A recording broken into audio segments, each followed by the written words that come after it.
Bien, volvemos de la reunión y retomamos nuestra clase de hoy, en la que estamos analizando la sociedad conyugal y habíamos quedado en la parte anterior en que vamos a entrar a analizar entonces el componente del activo de la sociedad que efectivamente, o la nomenclatura, hablar de activos o hablar de el haber de la sociedad conyugal, nos sitúa en este mismo plano.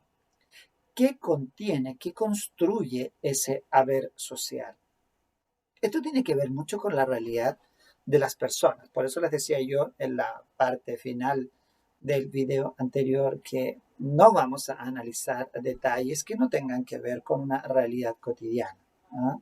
El tema de, por eso le digo que en su momento se analizaban los tesoros que tenían o se encontraban entrar en la sociedad, para mí es un tema que no tiene que ver con la realidad de las personas que contraen matrimonio en sociedad conyugal, que ya hemos dicho son bastante menos de la que lo celebraban allá a finales de la década de los 80.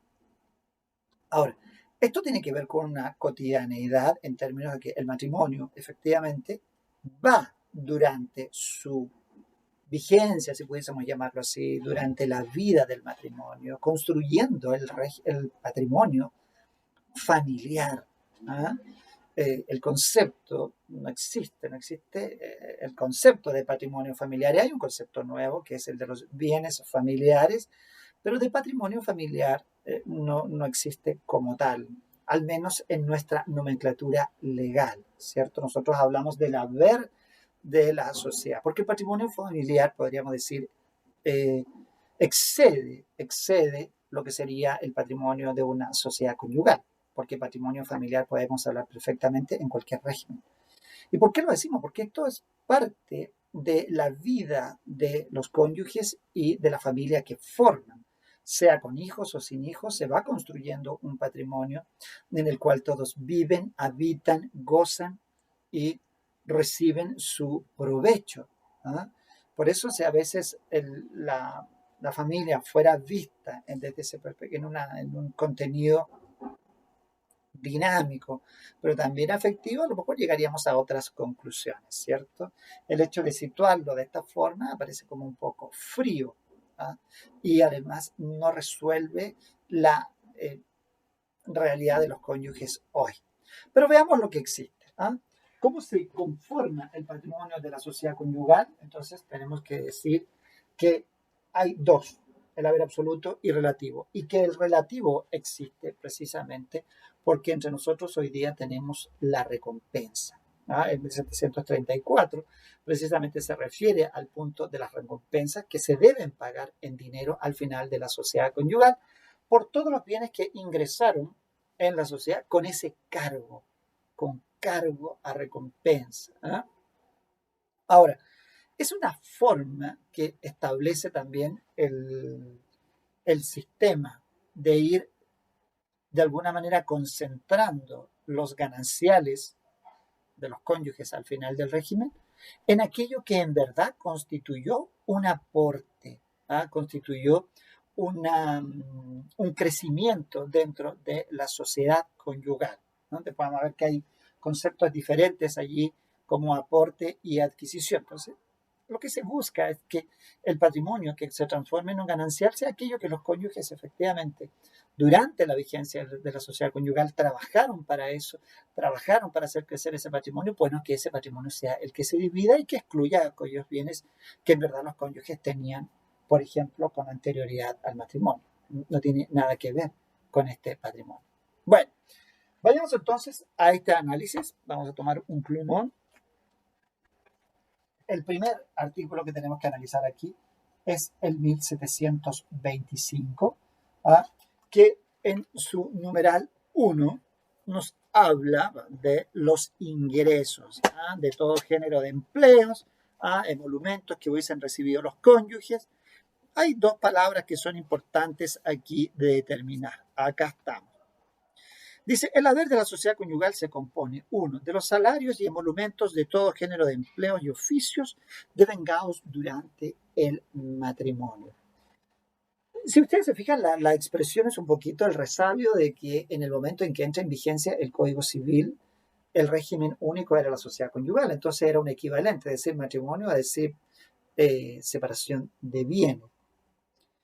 Perdón, decir sociedad conyugal a decir matrimonio. Por eso, porque técnicamente debiera expresar de los salarios y emolumentos de todo género de empleos y oficios devengados durante la vigencia de la sociedad conyugal. Eso debería ser lo técnico, porque la sociedad conyugal hoy día puede terminar y no terminar el matrimonio. Pero bueno, nos quedamos con la idea de que la referencia o la interpretación es a que mientras esté vigente el régimen de sociedad conyugal, esos bienes, esos ingresos, esos emolumentos que reciben los cónyuges, bueno, van a estar aquí, en el haber absoluto. Ahora, eso es lo primero. Lo segundo tiene que ver con que estos ingresos y estos emolumentos deben ser del hombre, deben ser de la mujer trabajando en conjunto con el hombre, pero no pueden ser de la mujer por sí sola, porque si la mujer trabaja y recibe ingresos por su trabajo, esos ingresos estarían aquí, en el patrimonio reservado, cuya administración está determinada por la ley solo para la mujer. Así que estamos hablando aquí de los que recibe el hombre y de los que recibe la mujer trabajando conjuntamente con el hombre. Ahí claramente alguien podría decir, es una discriminación para los hombres porque los hombres no tienen patrimonio reservado. Bueno, en compensación el legislador le otorgó la administración. Por ahí hay un proyecto de ley hace muchos años que pretende equilibrar, pero yo creo que el empeño no sube en tramitar más ese proyecto porque precisamente el número de matrimonios va bajando. Entonces, es como decir, es un proyecto de ley que va perdiendo importancia porque la institución en la realidad social va perdiendo importancia. ¿Quién sabe? Podríamos encontrar ahí una razón. Habla de ingresos, por lo tanto aquí estamos hablando de un sentido amplio de la expresión. Ingresos, emolumentos que reciban los cónyuges. No hay una identificación de si la recepción es gratuita u onerosa. Por lo tanto, cabe que cualquier ingreso que llegue en estos conceptos, en el concepto de ingreso, en el concepto de emolumentos, sería parte del haber absoluto, es decir, no hay necesidad de recompensa. Y la otra expresión que también requiere algún comentario es que el legislador dice devengados, lo que ha suscitado por allí algún grado de discusión o debate. Ustedes saben que esta expresión devengo la han escuchado seguramente allí en derecho tributario. El devengo del impuesto. ¿Cuándo ocurre? Cuando se genera el hecho tributario, en este caso, ¿cierto? Se cumplen los requisitos del hecho grabado y entonces se devenga el impuesto a favor del Estado. Y por tanto el contribuyente tiene la obligación de pagarlo. Bueno, acá es una situación similar allí. Podríamos decir que es cuando nace el derecho para recibir ese ingreso, entonces estamos hablando de devengo. Lo que genera una serie de complicaciones con aquellos trabajos, por ejemplo, que son de duración prolongada o que se desplazan en el tiempo, lo que hace necesario en algún minuto entrar a dividir. Los trabajos que efectivamente dieron lugar a estos ingresos se desempeñaron antes de la sociedad conyugal, después de la sociedad conyugal o dentro de la sociedad conyugal. Aquí dice devengados dentro de manera que si hay un trabajo que genera el derecho a pagar un honorario, una remuneración, pero ese trabajo fue realizado antes de la sociedad conyugal, no importa si se paga después. ¿Por qué? Porque habiéndose devengado el derecho antes de la sociedad conyugal, al menos de acuerdo al número 1, no puede ingresar a la sociedad conyugal. Y a la inversa, si el trabajo que genera el ingreso, el emolumento, se desarrolla durante la vigencia de la sociedad conyugal, surgiendo el derecho en ese instante, aunque se pagara con posterioridad a la sociedad conyugal, esos ingresos serían de la sociedad conyugal. Por tanto, es un tema que involucra la división del trabajo desarrollado. Piensen ustedes mismos como abogadas, como abogados, el trabajo que desempeñan el juicio. Usted cobró honorarios contra resultados, entonces ahí va a tener que esperar el término del juicio y eventualmente si el resultado está dentro de lo que el contrato decía, bueno, le pagarán sus honorarios. Habría que determinar en ese instante si cuando se generó el derecho, por ejemplo, la sentencia es positiva, le fue bien, se dictó después de que ha terminado la sociedad conyugal, bueno, el derecho se generó entonces después de la sociedad conyugal. Y si efectivamente la sentencia se dictó antes que terminara la sociedad conyugal, aun cuando los honorarios se hubiesen pagado cuando ya estaba divorciado o divorciada, por ejemplo, bueno, esos ingresos serán de acá, de la sociedad conyugal. De manera que esto es una cuestión de hecho. A priori, solo podemos decir, o mejor dicho, solo podemos coincidir en el concepto. ¿Cuándo se entiende devengado? Cuando surge el derecho para exigir esa prestación. Bueno, esa es al menos una de las posiciones que plantea esta figura. Para algunos tiene que ver con el desarrollo del trabajo independiente del devengo, en términos de decir, perdón, del momento en que se genera esa situación de cobro. ¿Qué es distinguir entre exigibilidad y trabajo desempeñado? Si el trabajo que dio origen al ingreso ya se encuentra desarrollado, ejecutado, para algunos ya existiría la exigibilidad, aun cuando no se hubiese devengado.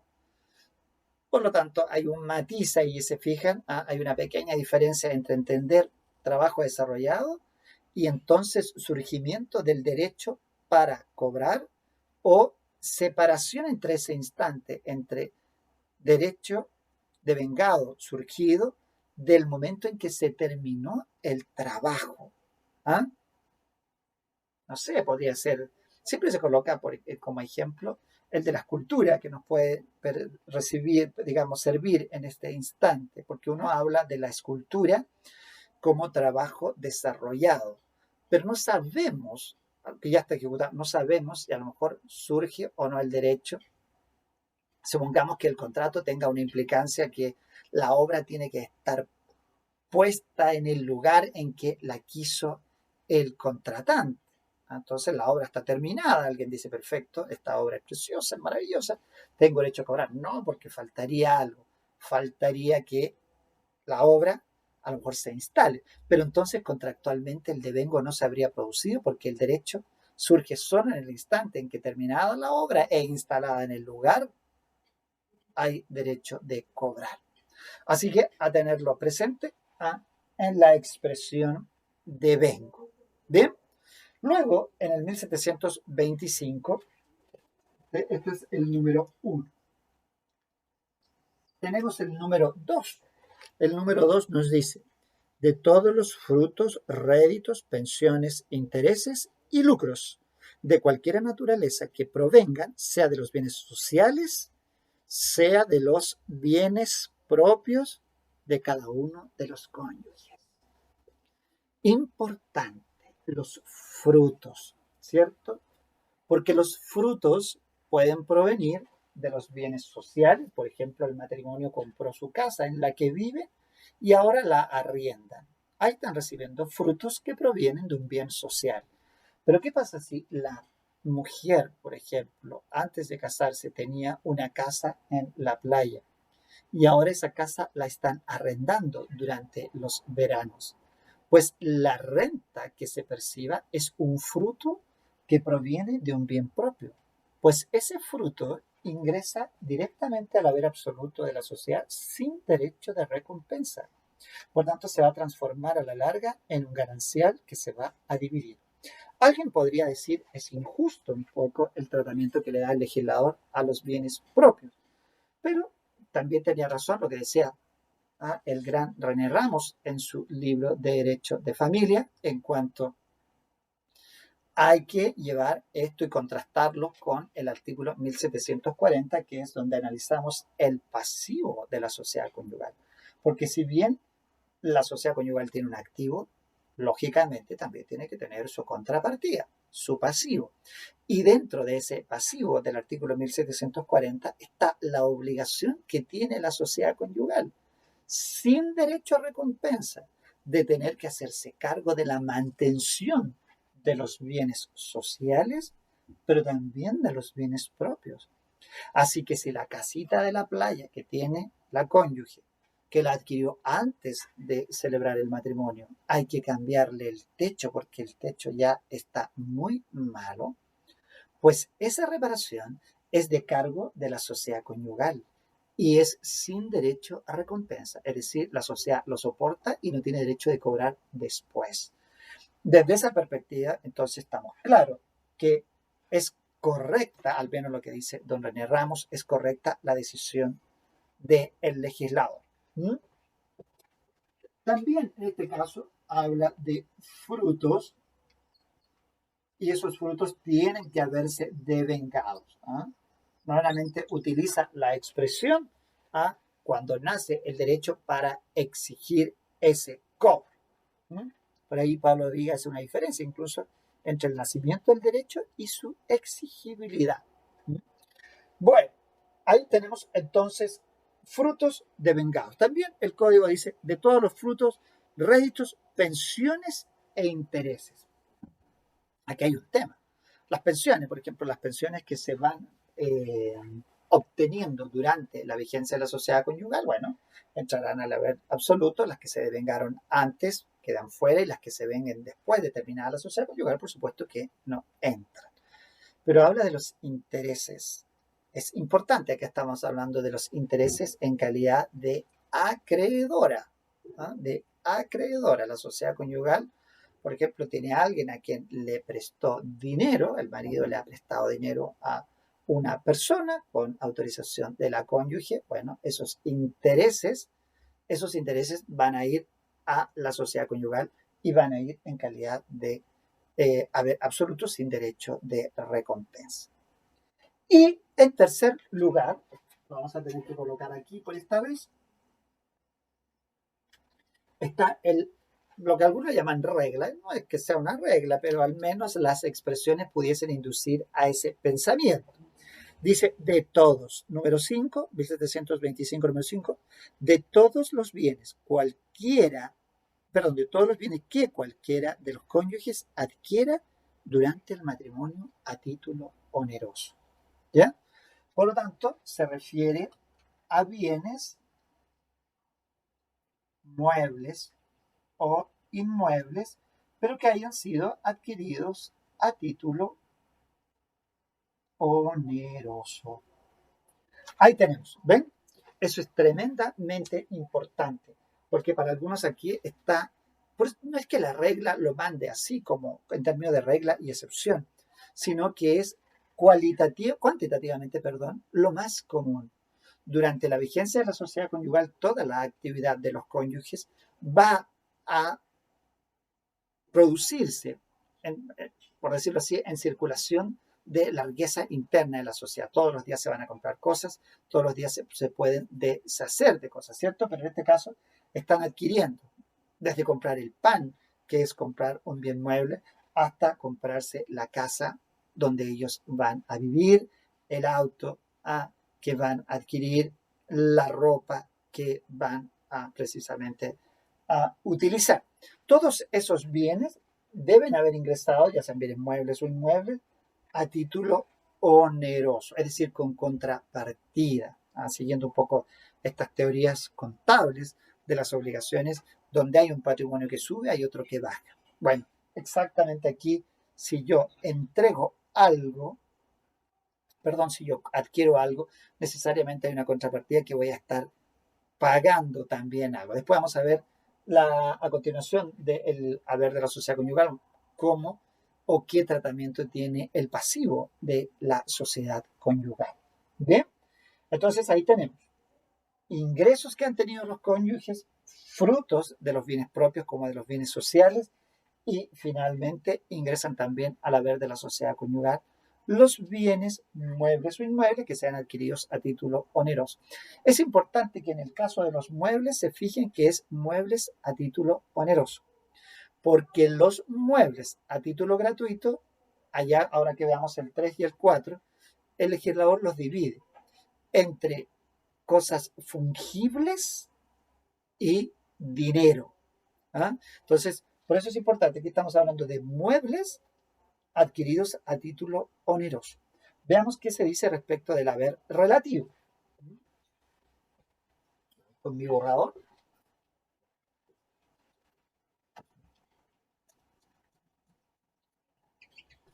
Vamos a ponernos un poquito más allá. Entonces, en el haber relativo,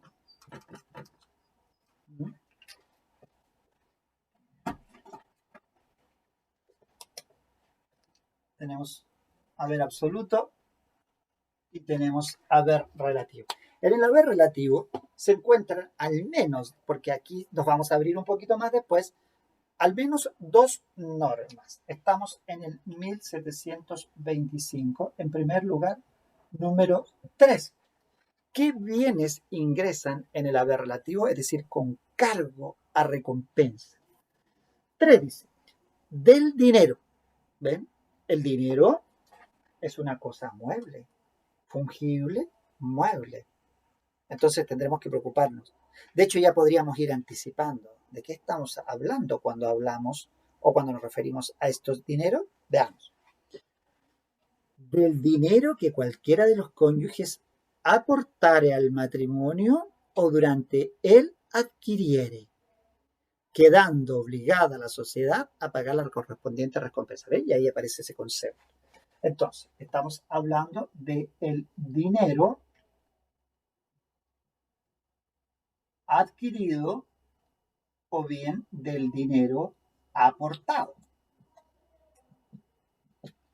Ambas expresiones son importantes, porque cuando hablamos del dinero adquirido significa durante la vigencia de la sociedad conyugal. Y cuando hablamos del dinero aportado significa dinero que tenían antes de contraer matrimonio. Por eso es tan importante en estos casos, por ejemplo, si los cónyuges se casan y tenían una libreta de ahorro. Ahí hay dinero que se está aportando al dinero, tenían un depósito a plazo, tenían vales vista, ¿ah? O sea, tenían dinero. Ese dinero, ¿qué va a pasar con ese dinero? Como es, el código es bastante específico, dice dinero adquirido, dinero aportado. En el aportado no hay problema porque puede haber sido producto del trabajo, porque no estaban casados, así que no estando casados no existía patrimonio reservado, de manera que si la mujer tiene en una cuenta de ahorro, invento, 2 millones de pesos producto de su trabajo y se casa en sociedad conyugal, ese dinero no se contabiliza como dinero proveniente del patrimonio reservado. Se toma como dinero aportado que entra al haber relativo del haber social. Así que a tenerlo presente. Ahora, en cuanto al adquirido, tendríamos que decir que dentro de los bienes muebles podría estar el dinero adquirido a título lucrativo por alguna razón. Supongamos que vendió un auto la sociedad conyugal, bueno, se adquiere dinero. Entonces, cuando habla de adquisición, ¿de qué adquisición estará hablando? Si fuera una adquisición onerosa, tendría que estar acá, como sería que vendieron un auto y entonces el importe es el dinero. Pero aquí cuando habla de adquirido, como los onerosos entran por acá, aquí tendrían que ser gratuitos. Dineros recibidos gratuitamente. Los anteriores, los aportados, sí pueden ser producto de trabajo, porque antes del matrimonio, insisto, no existía sociedad con patrimonio reservado ni existía haber social. Por tanto, los dineros eran dineros que podrían haber sido regalados, que se ganaron en un premio o derechamente dineros que han sido productos del trabajo, porque no existen estos conceptos antes de la sociedad conyugal. Casados aparece el concepto de sociedad conyugal y por lo tanto ese bien se entiende aportado y entrará en la sociedad conyugal. Y el adquirido durante la vigencia, ese sí tiene que ser gratuito porque si no habría entrado por el número 3 del 1725. Veamos qué más nos dice el artículo 1725. 4 dice, de las cosas fungibles y especies muebles que cualquiera de los cónyuges aportare al matrimonio o durante él adquiriere, quedando obligada la sociedad a pagar la correspondiente recompensa. Entonces, aquí estamos en el número 4, se refiere a bienes muebles y fíjense cómo dice acá, cosas fungibles y especies muebles.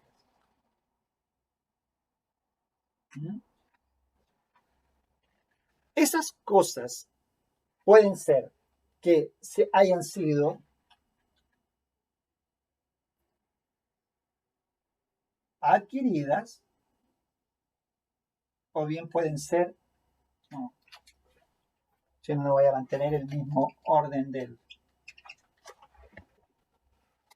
número 4, entonces especies fungibles, muebles, especies fungibles, muebles, adquiridos o aportados. Aquí nuevamente es la misma distinción. Tiene que ser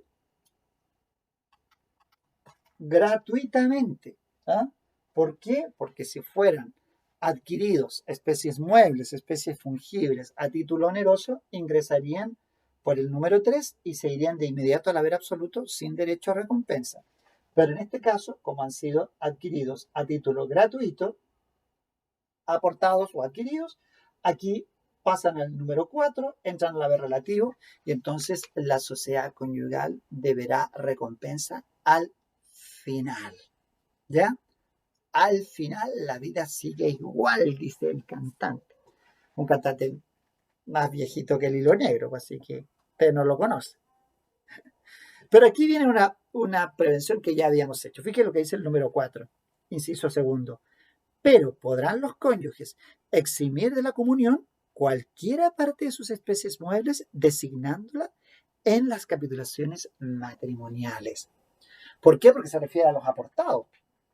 Me estoy casando con un auto, me estoy casando y yo tengo, por ejemplo, a lo mejor un cuadro de, no sé, un Mata, tengo un cuadro de Roberto Mata, tengo mucho dinero, así que me compré un cuadro del chileno Roberto Mata, del pintor Claudio Bravo, tengo una obra de la escultura, nótese, tengo una obra consistente en una escultura de la artista, por ejemplo, Rebeca Mate, Marta Colvin, grandes escultoras chilenas, Virginio Arias. ¿Quién más? ¿Quién más? Ayúdenme allí con escultores. Marta Colvin, Rebeca Mate, Virginio Arias. Bueno, soy dueño de Unidos en la Gloria y en la Muerte, la famosa obra que está allí en el frontis del Museo de Bellas Artes. Creo que esa es de Rebeca Mate, si me falla la ignorancia, por favor, me perdonan. Me falla la ignorancia, nótese. Al contrario, si me sobreviene la ignorancia, por favor, perdónenme. Bien, bueno, aquí entonces tiene que hacer el legislador, tuvo que hacer esa precisión porque si en las capitulaciones matrimoniales celebradas antes, cualquiera de estas personas que tuviera estas obras, bueno, perfectamente podría a lo mejor excluirla. Bueno, estamos pensando en grandes obras, pero podría ser algo mucho más sencillo. A lo mejor usted tiene un auto que le gusta mucho y no quiere que entre a la sociedad conyugal. A lo mejor tiene, no sé, su guitarra.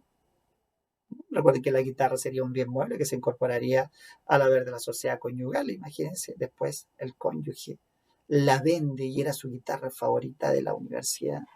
Bueno, aunque ustedes son gente joven, a lo mejor tendría que hablar, no sé, de los videojuegos. ¿Ah? No lo sé.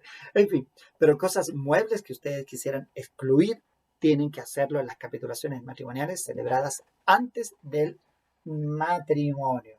¿Ven? Y así entonces completamos este 1725. Hay otros bienes que más tarde, vamos a decir, ingresan también, por ejemplo, al haber relativo. ¿Ah? ¿Por qué? Porque la sociedad debe recompensa. Ocurre, por ejemplo, con ciertos bienes que ingresan al haber propio cuando su título de adquisición es anterior a la sociedad conyugal, como ocurre, por ejemplo, con el artículo 1736.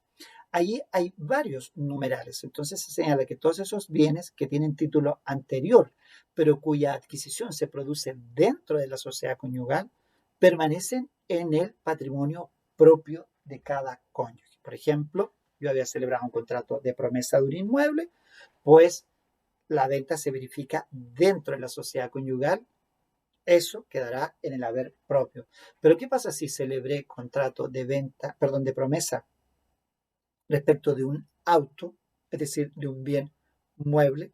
En ese caso, a pesar de que el contrato tiene un título anterior a la vigencia de la sociedad conyugal, en ese caso el legislador dice allí en el 1736, hizo final, que esos bienes van a ingresar a la sociedad conyugal con cargo de recompensar al cónyuge aportante.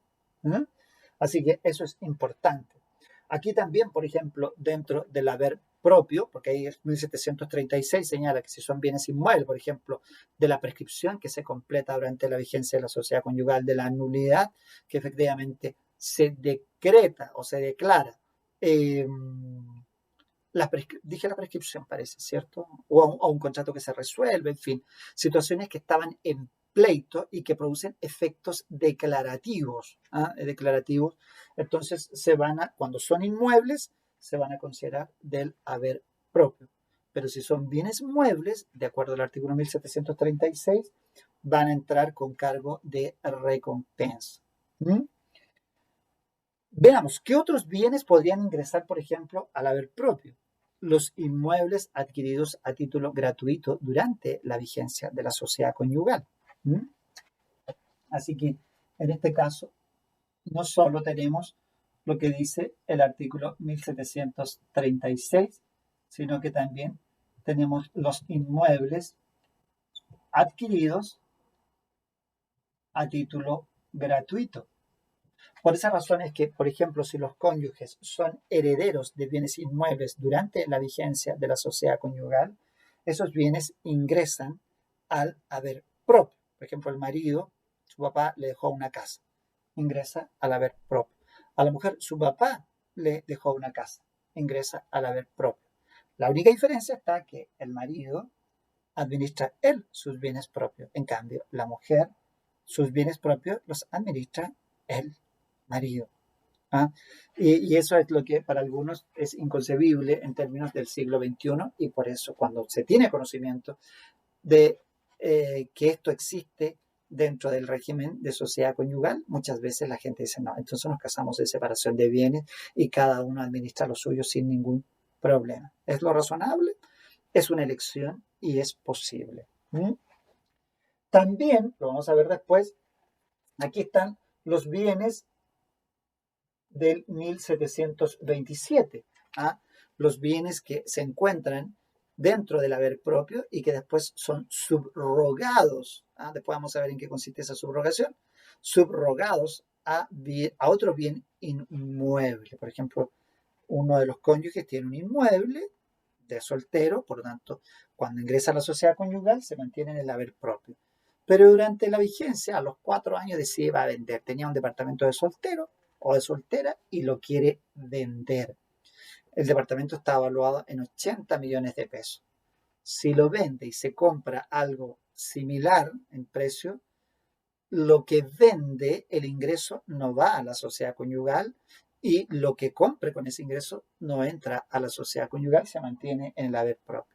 Pero el legislador señala que esta subrogación, que es subrogación de inmueble a inmueble, cuando es un inmueble en relación con otro inmueble, y también puede ser de valores. A lo mejor uno de los cónyuges tenía los 80 millones antes de entrar al matrimonio, pero quiere que esos 80 millones se transformen en un departamento. A lo mejor lo consigue a los 2 años. Alguien podría decir, está adquiriendo un departamento a título oneroso, así que de inmediato la haber absoluto. ¿El marido va a declarar en la escritura? No, porque esto lo adquirí con bienes que yo reservé en las capitulaciones matrimoniales para este mismo fin. Subrogación de inmueble a valores. 1731, que lo vamos a ver, 1733, que no lo vamos a ver hoy día, pero lo vamos a ver ya en nuestra próxima clase. Bien, bueno, vayan estudiando bien esto, no es difícil, pero hay que leerlo varias veces para que se vaya produciendo la dinámica. Bien, hasta ahí quedamos, estimadísimos alumnos y alumnas. Nos veremos entonces en nuestra próxima cátedra. A cuidarse mucho y a estudiar.